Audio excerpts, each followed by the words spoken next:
Got the title for my Dodge. I want to show you some very important things that will help kind of set your mind at ease before you do anything if you just get a title for a vehicle, because I have to send this title back to the seller and in faith that he's going to sign it and send it back to me. So I'll show you how you can protect yourself before you do that. So first off, I want to mention there's no odometer reading on this title, so I assumed what was written on the gauge cluster is how many miles are on this vehicle.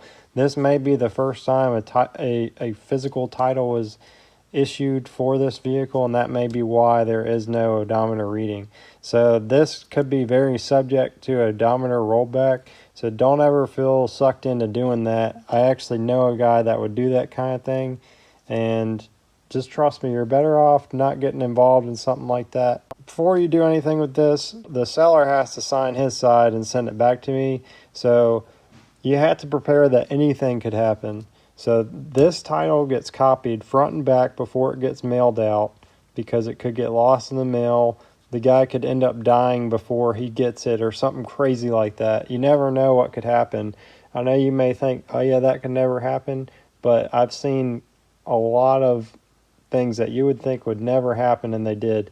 There was one situation where somebody bought a turbo from me. He called me on Friday, said he was sending it back, left me a voicemail. I didn't pick up because I didn't realize he called. Monday morning, his mom calls me, says that his son has died and wants a refund on the turbo. Well, I wanted proof that that's what happened. So, I mean, like I was saying, anything could happen. So you need to prepare for whatever could happen just to protect yourself. This needs to get mailed out after you've copied it, with faith that he's going to actually sign it and mail it back to me. This is already publicly known, so I'm not worried about you guys seeing that, because that's where my business is.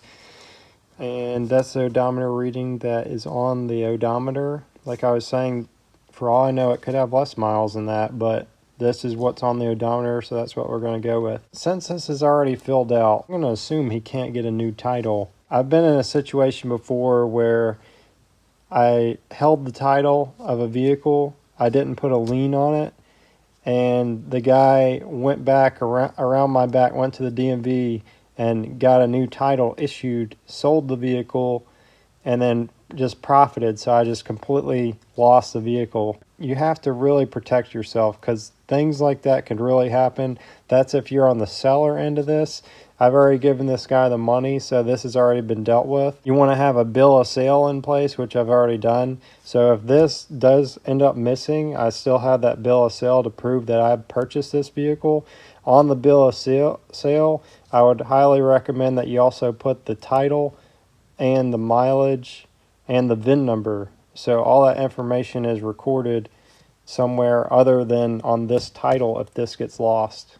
So to give you an idea of how I lost the one vehicle to this theft situation, what happened was I bought this vehicle. I already had the title signed over from the previous owner, and I bought this vehicle when I was 16. So this vehicle was just kind of my play around. I want to learn how to work on cars. When I bought it, it wasn't running. Had two engines that were neither were in the car and neither worked. So I had to learn when I was 16 on how to rebuild the motor, how to put things together, how to make things work. And another thing is just staying organized when you're building something. What I did was I finally got that vehicle together and running, operating, and decided that I wanted to sell it because I was kind of in a tough spot. So somebody, or one of my friends, offered me $600 down, and it would give me $2,500 total. He gave me $600 down. I gave him the title. Remember, I never signed it into my name. I handed him the title. He signs it into his name, and then before this transaction, he told me that he was going to give me the title back to hold it until he pays me off. But what actually happened was he went over to the DMV and got a new title issued. So he just got the title reprinted, because he filed for a lost title. So as if he just lost it, but he knew I had it.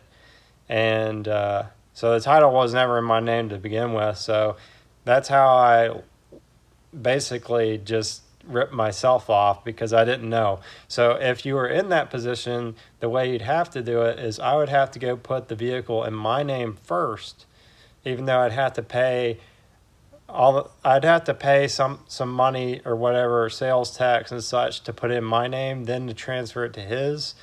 But if I had done that and I was transferring it to his name, then I would need to put a lien on it so that he would have to pay me back before that title would ever be issued to him. But never get yourself involved in any situation, anything like that ever, because even if you have the title and there's a lien on it for you, to protect you, well, he could still take that vehicle.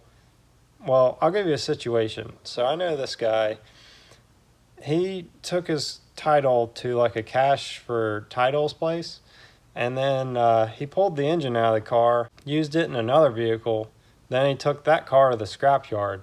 So he would have this truck driver very often show up to his house and look for that vehicle. And they just kept coming by every so often to try and find where that car was. But they didn't know that that car was long gone. It's already been recycled. So you just have to be really careful with other people, because in my experience, there's a lot more people out there that are trying to rip you off than to do good for you or help you. It's just the situation, the majority of the situations that I've been in.